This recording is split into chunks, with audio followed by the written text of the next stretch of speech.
2024년, 2025년으로 가면 갈수록 실적은 아주 눈에 띄게 급격히 좋아질 수 있다고 보고 있어서 물론 뭐 좀 비싸다 이렇게 보시는 분들도 있기는 있어요. 그렇지만 이렇게 성장성이 앞으로 눈에 보일 수 있는 회사인데 비싸다는 이유로 우리가 포트폴리오에 이거를 제외하고 갈 거냐.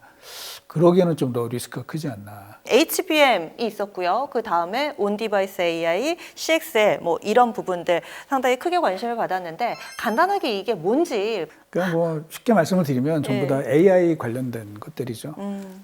지금 이제 컴퓨터의 오늘날 현대 컴퓨터의 가장 중요한 문제점 중에 하나는 결국은 CPU, 그러니까 프로세서랑 메모리 간에 바틀렉이 생긴다는 거죠. 그 각각의 뭐 데이터 처리를 할 수는 있는데 메모리와 CPU 간에 그 데이터를 주고받을 때 그때 상당히 지연이 많이 되기 때문에 성능의 개선에 한계가 있다. 뭐 이런 이야기가 사실은 이미 70년 전에 현재와 같은 컴퓨터를 설계했던 폰 노이만이 예견했던 앞으로 미래에는 이게 문제가 될 거라고 했고 그거를 해결하기 위한 이제 방안으로 여러 가지 방식이 나오고 있는 거죠. 그 중에서 HBM은 첫 번째로 D램의 구조를, 그죠? D램의 구조를 흔히 말하는 이제 핀수를 넓혀가지고 흔히 말하는 데이터 차선을 넓히는 이런 방식으로 만든 게 이제 HBM이 된 거죠. 그래서 D램의 구조적인 변화를 통해서 좀 데이터 처리를 한 번에 많이 보낼 수 있는 이런 방식으로 바뀐 것이고요. CXL은 이게 이제 컴퓨트 익스프레스 링크라 그래서 D램의 직접적인 변화가 아니라 결국은 통신 체계의 방식 변화인 거죠. 통신 체계를 흔히 말하는 이제 공통 버스를 쓰게 되면서 메모리와 그 CPU 간의 데이터가 왔다 갔다 하는 이제 그 분야를 차선을 넓힌다기보다는 뭐 여러 가지 도로를 동시에 쓸 수 있는 이런 방식이 되면서 속도를 지연을 좀 저하시키는 이런 방식이 되는 겁니다. 그리고 이제 온디바이스 AI 요거는 이제 사실은 약간 이제 국내 용어에서 주로 온디바이스에 삼성이 이야기를 했기 때문에 많이 나오는 거고 네. 사실 이제 해외 언론이나 이런 데서는 그 AI 온 디바이스라고 얘기를 하죠. 네. 우리 스마트폰이나 이런 쪽에도 AI가 이제 내려올 수 있다라는 건데요. 뭐 당연히 이제 맞는 이야기이긴 하지만 사실은 이제 그게 구체적으로 어떻게 될 건지에 대해서는 약간 퀘스천이 있습니다. 핵심은 뭐냐면 결국은 AI라는 거죠. AI를 어떻게 더 좋은 성능을 내게끔 만들 수 있느냐라는 관련된 기술들이 계속 부각이 되고 있고, 뭐 그쪽과 관련된 기업들의 주가 상승도 굉장히 높았다. 그러면 이게 내년도에도 어떻게 될 거냐? 뭐 저는 뭐 계속 그 주도하는 그런 팀이 되지 않을까라고 생각을 하고 있습니다. HBM은 인터넷에 찾아보니까 이렇게 칩같이 생긴 게 나오더라고요. 네. CXL도 실물이 있는 거예요? 아니면 어떤 기술에 대한 이름인 거예요? 기술에 대한 이름이죠. 그러니까 좀 약간 다른 거죠. 그렇죠. 그러니까, 온디바이스 AI 같은 경우도 기기에 AI를 탑재한다. 그냥 그거죠. 거기에 필요한 어떤 뭐 칩이라든지 이런 건가요? 그러니까 사실은 우리가 이제 온디바이스의 대표적으로 예를 들면 핸드폰 네. 지금도 거기 AI 기능이 있어요. 사실은 없는 건 아니죠. 빅스비, 하이 빅스비 뭐 이런 거 다 있습니다. 네. 근데 이제 그게 아니라 이제 조금 더 나아가서 과연 이번에 올해 2023년도에 한 해를 뜨겁게 달궜던 이 생성형 AI가 이제 여기에 들어갈 거냐. 만약에 본격적으로 이게 탑재가 되고 들어가게 되면은 관련된 반도체 수요가 네. 지금 서버 단에서 증가하고 있는 거잖아요. 그런데 스마트폰에서도 이게 좀 더 늘어나지 않을까 이런 기대감들이 있는 거죠. 물론 이제 제가 볼 때는 그렇게 될 겁니다. 근데 지금 당장 내년도에 그거와 관련된 구체적인 변화가 있느냐? 그거는 제가 볼 때는 약간 퀘스천이에요. 왜냐하면 실제로 삼성 갤럭시 우리 S 시리즈의 뭐 22, 23, 24 여기에 들어가는 D램의 용량이 똑같거든요. 그러니까 이 AI 온 디바이스 또는 온 디바이스 AI에 관련해 가지고 이 반도체의 컨텐츠 용량이 늘어날 거냐 하는 거는 뭐 방향은 맞지만 지금 당장 뭐 내년도에 구체화되어 있는 어떤 뭐 변화가 실질적으로 있느냐 그거는 조금 생각은 다를 수 있죠. 다만 주가 측면에서는 이런 이슈들이 좀 변수는 될 수 있죠. 왜냐하면 어차피 저희가 주가라는 게 뭐 미래를 보고 지금 투자하는 거기 때문에 뭐 그런 것들이 변수는 될 수 있다. 다만 구체적으로 이게 이제 실적에 어느 정도 그 반영이 될 거냐. 이제 그거에 대해서는 지금 현재로서는 저희가 좀 단정 지을 수 없다. 이렇게 말씀드릴 수 있습니다. 사실 한미반도체가 반도체 소부장 하면 딱 떠오르는 종목은 아니었는데 2023년에 거의 템백어에 가까울 정도로 퍼포먼스가 대단했었죠. 그래서 소부장 섹터 내에서 뭔가 좀 레벨업된 기억에 남는 종목군이 있다면 몇 개만 좀 알려주세요. 뭐 지금 말씀하신 대표적으로 한미반도체가 뭐 당연히 원픽으로 떠오를 것이고요. 물론 이제 한미반도체도 올해 2023년도 실적은 매우 안 좋습니다. 매우 안 좋기 때문에 이제 관련해서 뭐 고평가 논란이 있는 것도 사실이고, 하지만 이제 이 회사가 가지고 있는 기술력은 저희가 인정을 하고 있고, 관련해서 장기적으로 봤을 때는 현재 뭐 수주받고 있는 것들, 그다음에 뭐 국내 업체들과 현재 왔다 갔다 하고 있는 논의들 이런 걸 감안했을 때는 2024년, 2025년으로 가면 갈수록 실적은 아주 눈에 띄게 급격히 좋아질 수 있다라고 보고 있어서, 물론 뭐 좀 비싸다 이렇게 보시는 분들도 있기는 있어요. 그렇지만 이렇게 성장성이 앞으로 눈에 보일 수 있는 회사인데 비싸다는 이유로 우리가 포트폴리오에 이거를 제외하고 갈 거냐, 그러기에는 좀 더 리스크가 크지 않나라는 생각이 좀 들고 있고요. 반도체 투자와 관련해서는 사실은 어떨까요? 이게 지금 투자를 아주 세게 하기는 제가 볼 땐 쉽지가 않은 국면이에요. 그래서 흔히 말하는 과거에 이 투자 중심에 항상 그 촉망받던 그런 기업들이 네. 모두가 다 비슷한 수혜를 누리지는 않을 것 같고, 지금 뭐 한미반도체와 같은 이 패키징 분야, 그 첨단 패키징 분야에 좀 포커스된 기업들이 계속 관심을 받을 것 같고, 또 하나는 당연히 이제 첨단 공정과 관련된 미세화 업체들, 공정 뭐 이런 거. 거기에서 좀 유별나게 좀 잘하는 업체들이 있거든요. 이제 그런 업체들이 실제로 올해도 계속 퍼포먼스가 좋았고, 뭐 내년에도 뭐 그런 업체를 중심으로 계속 좀 유리한 국면이 펼쳐지지 않을까라고 생각을 하고 있고요. 또 한편에서는 이제 내년도에 가동률이 올해보다는 조금 올라가지 않을까라는 이제 기대감이 있기 때문에 이제 그동안 부진했던 반도체 소재 업체들도 좀 관심을 갖자, 이런 움직임들이 있습니다. 예. 네. 기업별로 HBM 현재 기술 수준이 어느 정도까지 와 있나요?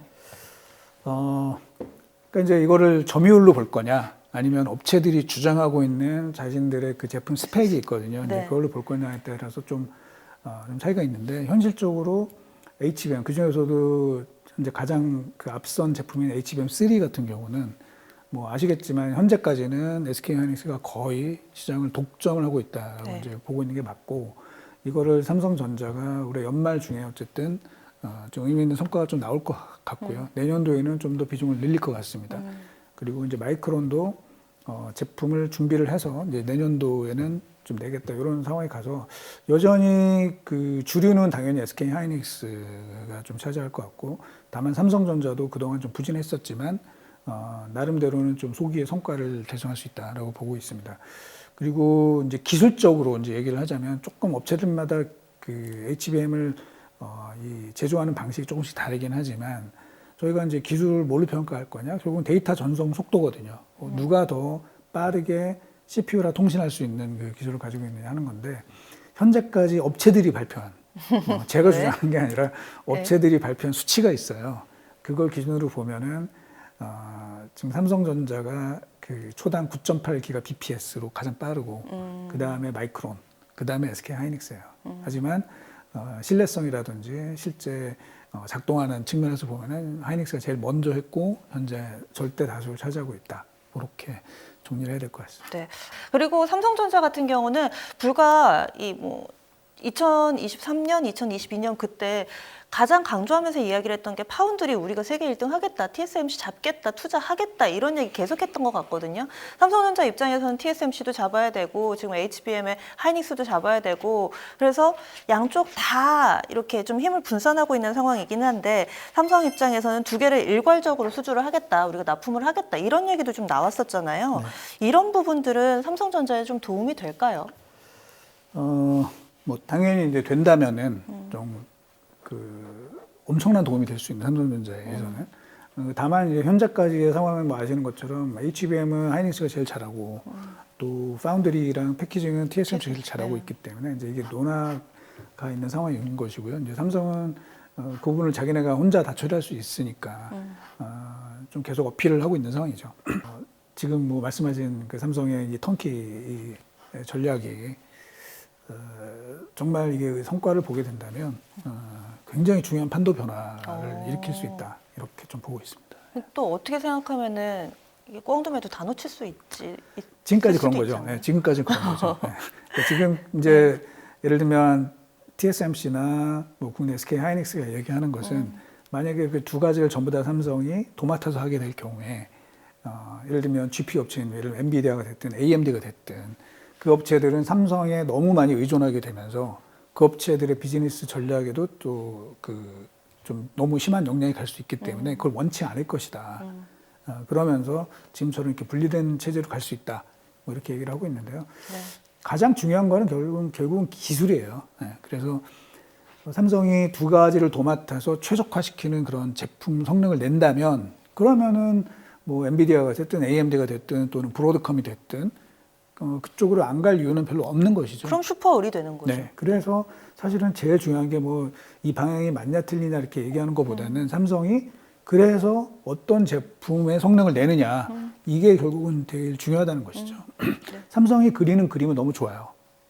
하지만 그림이 좋다고 다 되는 건 아니죠. 그쵸. 이거를 어떻게 엑서큐션을 해서 최종 프로덕트를 어느 정도로 내느냐가 결국은 앞으로 남아있는 중요한 관전 포인트일 것 같습니다. 네. HBM 시장은 계속해서 커진다고 봐도 되는 거겠죠? 최소한 내년까지는 2024년까지는 되게 좋을 것 같아요. 네. 참고로 말씀을 드리면 2023년도에 그 HBM 총 디맨드가 한 3.2억 기가바이트 정도로 예상이 되고 있고 그 시장 조사 기관들이 이제 전망하고 있는 2024년도에 그 HBM 총 디맨드는 한 5.2억 기가바이트 정도를 보고 있어요. 한 70% 가까이 이렇게 네. 성장하는 건데 제가 지금 파악한 바로는 삼성전자 내부적으로는 내년에 최소 10억 기가바이트 정도를 보고 있고 와, 차이가 크네요. 네, SK 하이닉스는 12억 기가바이트 정도를 보고 있는 것 같습니다. 결국은 시장 조사 기관들이 지금 보고 있는 것보다 실제 그 오더는 훨씬 세다. 네, 2배 이상 이렇게 좀 굉장히 강하기 때문에 예. 뭐 계속해서 좋은 흐름이 이어질 것 같습니다. 다만 이게 이제 조금 저희도 지금 굉장히 많은 스터디를 하고 있고 많은 데이터들을 모으고 있는데 실제 그 내년도에 팔릴 걸로 보고 있는 그 서버용 GPU 주로 이제 엔비디아가 제일 많을 것이고 AMD도 있고 네. 브로드컴도 있고 뭐 아마존도 있고 이제 이렇게 되거든요.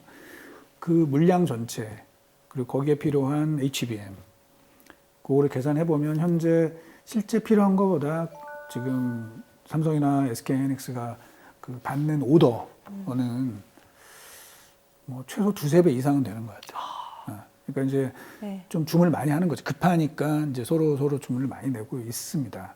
근데 그게 뭐 내년까지는 계속 갈 것 같고요. 그 이후에는 어떻게 될지는 사실은 그거는 현재 예측하기 좀 어려워요. 예. 그리고 저희는 이런 효과를 과거에도 많이 봤었거든요. 한번 제가 말씀드려 볼까요? 첫째 뭐가 있어요? 비트코인 채굴용 디램 수요도 네. 굉장히 많이 올라갔다가 갑자기 꺾였죠. 어느 정도 넘어가게 되면은 이제 문제가 되는 경우도 있었고 2018년도에 서버 디램 수요도 그랬었죠. 2018년도에 서버 디램 수요도 아주 폭발적으로 증가를 했고 당시에 뭐 가격이 몇 배 올랐었고 이거 서버용 디램을 구하기 위해서 흔히 말하는 이제 뭐 아마존이나 구글이나 이런 업체들이 한국에 와서 뭐 줄을 섰다, 뭐 줄을 서죠, 뭐 이런 식으로 얘기를 없어서 했었다. 못 판다. 네, 뭐 네. 그런 식이 됐는데 이게 어느 순간 갑자기 이제 또 확 줄 수가 있거든요. 그래서 예단하기는 어려워요. 예단하기는 어렵지만 일단 내년까지는 괜찮을 것 같지만 2024년도까지는 괜찮을 것 같지만 그 이후에도 과연 이런 폭발적인 그 주문이 계속 이어질 건지에 대해서는 약간 저희는 그 의심의 눈초리를 갖고 있습니다. 예. CXL 얘기를 좀 해보겠습니다. 이와 관련해서도 국내 업체들 대표적으로 어떤 업체가 있는지 그리고 또 기술력은 어떤지 경쟁력 좀 있는지 우리의 먹거리가 계속해서 될 수 있는지 예. 알려주세요. 근데 이제 이게 뭐 구체적으로 지금 HBM처럼 뭐 매출이 나오고 이런 건 아니거든요. 근데 관련해서 굉장히 오랫동안 국내 업체들이 주도를 했던 게 맞고 특히 CXL은 또 삼성이 주도를 좀 많이 하고 있습니다. 그래서 뭐 기자분들도 저한테 뭐 많이들 물어보시긴 하는데 저도 뭐 자세히는 몰라요. 자세히는 모르지만 어쨌든 관련된 분야에서 삼성이 선두주자에 있는 거는 당연히 맞고 관련돼서 기술 축적도 많이 하고 있고요.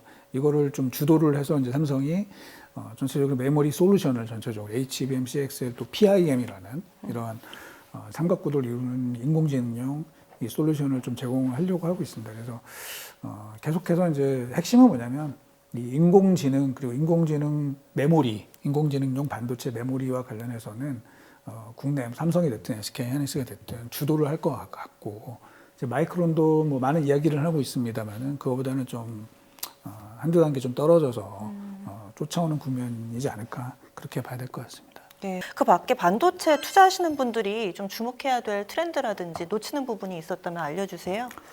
사실 뭐 특히 뭐 이 세상에 완전히 새로운 게 있기는 좀 어렵습니다. 근데 계속해서 제가 봐서는 중요한 거는 결국 인공지능인 것 같아요.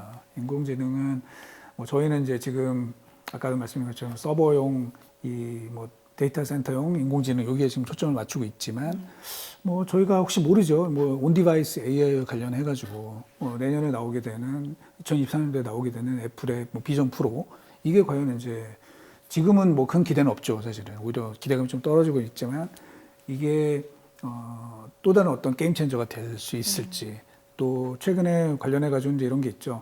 삼성의 이 우리 핸드폰용 이 이어폰 같은 경우에 거기에 뭐 그 동시통역 기능들을 넣어서 외국인들과 대화할 때 이제 바로바로 할 수 있는 뭐 이런 기능들이 만약에 탑재돼서 그게 실제로 사람들이 만족할 만한 그런 유용성을 갖게 된다면 의외의 변수가 될 수 있습니다. 그래서 뭐 좀 주목해야 만한 트렌드 이거는 뭐 2023년도에도 주목을 했었던 것이지만 2024년도에도 계속해서 AI 인공지능과 관련된 그런 변수가 계속 중요할 것 같고요.